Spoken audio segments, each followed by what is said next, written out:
Good evening. Millions of people mourned the tragic death of John Lennon today. The young and the middle-aged shared a sense of grief over the inexplicable slaying of Lennon, murdered by a young man who'd been a fan of Lennon and the Beatles for the last 15 years. The killing took place last night as Lennon and his wife, Yoko Ono, were entering their Manhattan apartment house called the Dakota. Crowds gathered soon after, and many just stayed outside. Stephen Fraser reports. They kept a vigil all day, making a shrine of the Dakota, where John Lennon and his wife Yoko Ono owned 5 apartments. Some mourners brought bouquets. Former Beatle Ringo Starr flew from Europe to console Lennon's wife and their 5-year-old son. The crowd stood just a few feet from the archway near where Lennon was shot.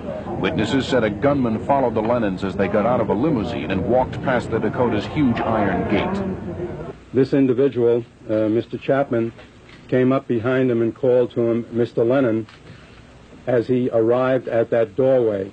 And then in a combat stance, he emptied the Charter Arms .38 caliber gun that he had with him and shot John Lennon. Lennon died before police could get him to a hospital 1 mile away. His attacker made no attempt to flee. He was arrested at the Dakota and was moved under heavy guard because of fears for his safety. Police say he is Mark David Chapman, 25, who came to New York a week ago. He stayed at a YMCA and had been asking questions about Lennon. The New York Daily News has a picture made 6 hours before the shooting, which shows Lennon autographing the album cover of his latest recording for Chapman, who had waited outside Lennon's home.